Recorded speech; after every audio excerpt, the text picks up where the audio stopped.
नमस्कार, मैं जितेंद्र चतुर्वेदी। उपराष्ट्रपति के चुनाव में विपक्ष फंस गया है और यह नाहक नहीं कहा जा रहा है। ऐसा कहने की 2-3 वजह है जिस पर हम लोग एक एक करके बात करते हैं।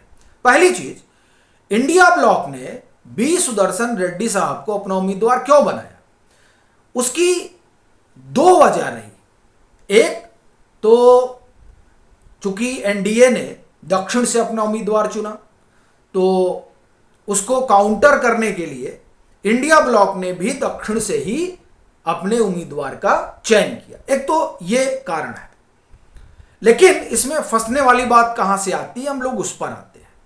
देखिए, रेड्डी साहब को आंध्र प्रदेश से वो आते हैं और आंध्र प्रदेश में अगर आप देखें तो कांग्रेस को अगर आप छोड़ दीजिए तो केसीआर, टीडीपी और जगन मोहन रेड्डी, ये जो 3 पार्टियां हैं कांग्रेस के अलावा, इन 3 पार्टियों के पास कुल 33 सांसद हैं लोकसभा और राज्यसभा के मिलाकर। इंडिया ब्लॉक के जहन में यह बात रही कि साहब, अगर हम आंध्र प्रदेश से किसी को उम्मीदवार बनाते हैं तो इन तीनों पार्टियों के लिए संकट खड़ा हो जाएगा।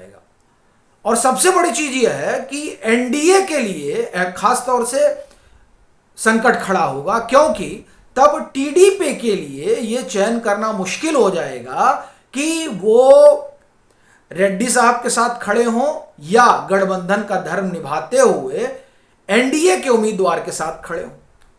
लेकिन जो टीडीपी को लेकर कांग्रेस और इंडिया ब्लॉक सोच रहा था, उस मामले में तो उनको बड़ा भारी झटका लगा है। ये मैं क्यों कह रहा हूं, ये इसलिए कह रहा हूं कि अभी चंद्रबाबू नायडू जो है वो जाकर मिलते हैं किससे, सीपी राधाकृष्णन से, जो एनडीए के उपराष्ट्रपति पद के उम्मीदवार हैं, और उनको अपना समर्थन देते हैं। और वो कहते हैं चंद्रबाबू नायडू कि देखिए, यह बात ठीक है कि हम अपने लोगों के साथ खड़े हैं, लेकिन हम गठबंधन में हैं और हमारे गठबंधन का जो धर्म है हम उस धर्म को निभाएंगे और मजबूती के साथ जो एनडीए के उम्मीदवार हैं उनके संग खड़े रहेंगे। यानी टीडीपी के पास कुल 18 सांसद हैं लोकसभा और राज्यसभा मिलाकर।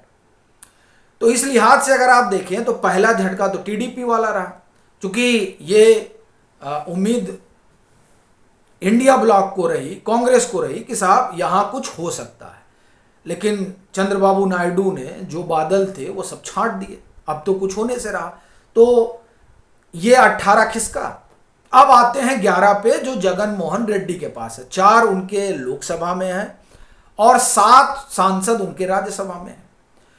राजनाथ सिंह को जिम्मेदारी सौंपी गई थी कि जो उपराष्ट्रपति पद के उम्मीदवार होंगे एनडीए की तरफ से, उनके लिए आप समर्थन जुटाएंगे और तमाम राजनीतिक दलों से बात करेंगे।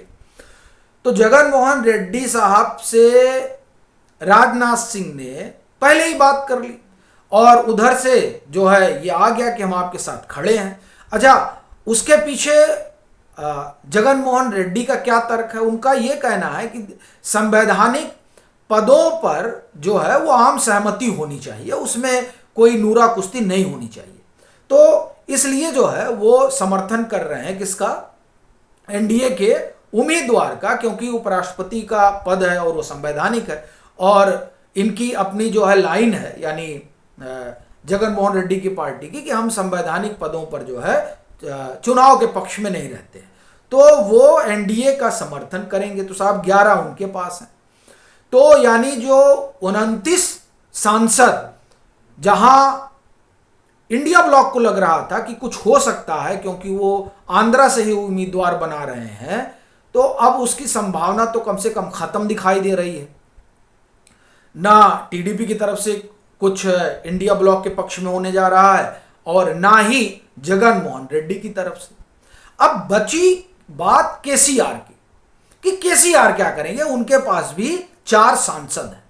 अब उसमें जो बड़ा तर्क है वो ये काम कर रहा है कि देखिए, तेलंगाना में केसीआर की लड़ाई किससे है? कांग्रेस से।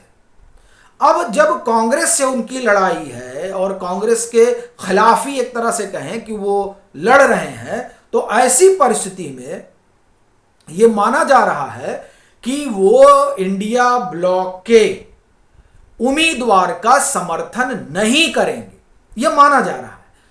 तो इन परिस्थितियों में अगर आप देखें जो लॉजिक चल रहा है, तो उसमें केसीआर या तो आप एक तरह से कहें कि वोटिंग प्रक्रिया में हिस्सा ही ना ले, जैसा कि जब धनखड़ साहब का चुनाव हुआ था, यानी जब उपराष्ट्रपति का चुनाव हुआ था जिसमें धनखड़ साहब उम्मीदवार थे, तो वहां पर ममता बनर्जी ने उपराष्ट्रपति पद का जब चुनाव हो रहा था, तो मतदान हो रहा था, तो मतदान की प्रक्रिया में उन्होंने भाग नहीं लिया था।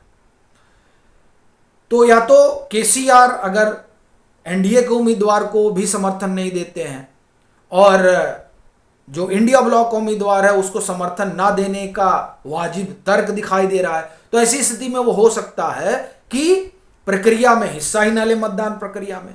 तो कुल मिलाकर जो दांव इंडिया ब्लॉक ने चला था, वो दांव एक तरह से आप कहें कि फेल होता दिखाई दे रहा है, क्योंकि इस चयन के पीछे का सबसे बड़ा कारण यही था, एनडीए के जो का गणित है उस गणित को बिगाड़ना और एनडीए की जो यूनिटी है उस यूनिटी में दरार लाना।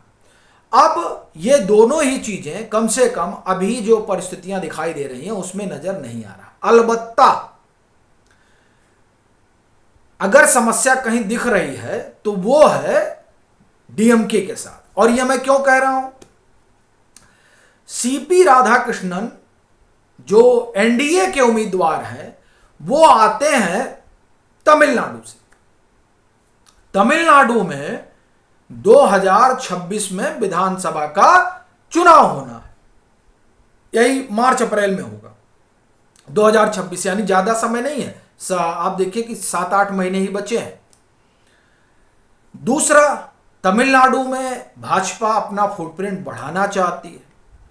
भाजपा अपना फुटप्रिंट बढ़ाना चाहती है तो वो इसीलिए वहां रिप्रेजेंटेशन भी दे रही है और देश के दूसरे सबसे बड़े पद पर रिप्रेजेंटेशन दे रही है। और अगर वहां पर डीएमके को या इंडिया ब्लॉक को किसी से खतरा नजर आ रहा है तो वो भाजपा है। अब डीएमके के लिए समस्या है कि साहब वो क्या करें, वो इंडिया ब्लॉक के साथ खड़े रहें या फिर वो एनडीए का समर्थन करें, या ना वो इंडिया ब्लॉक का समर्थन करें ना वो एनडीए का समर्थन करें, वो मतदान की प्रक्रिया से बाहर रहें, हिस्सा ही ना लें। उनके पास देखिए सही मायने में 3 विकल्प हैं। तो असल दुविधा आप एक तरह से कहें कि इंडिया ब्लॉक की बढ़ी हुई है। एक तो उन्होंने जिस आप कहें कि स्ट्रेटजी के तहत रेड्डी साहब को अपना उम्मीदवार बनाया था, वो स्ट्रेटजी जमीन पर काम करती हुई नहीं दिखाई दे रही है। दूसरी तरफ तमिलनाडु से अपना उम्मीदवार चुनकर एनडीए ने डीएमके की समस्या बढ़ा दी है। तो इसलिए ये जो उपराष्ट्रपति का चुनाव है जिसके लिए 9 सितंबर को मतदान होना है, उसमें जो पूरा गुड़ा भाग देखकर यही लगता है कि असल में अगर किसी के लिए समस्या दिखाई दे रही है, कोई फंसा हुआ नजर आ रहा है, तो वो इंडिया ब्लॉक है, वो विपक्ष है। क्योंकि देखिए यहां पर जो पूरी रणनीति रही इन लोगों की वो हमने आपको डिटेल में बताई, इसी के कारण ये माना जा रहा है कि वो फंसे हुए हैं। बाकी आपकी अपनी क्या राय है जरूर साझा करिए। मतांतर से नहीं जुड़े हैं तो जुड़िए, वीडियो को लाइक करिए और खूब शेयर करिए।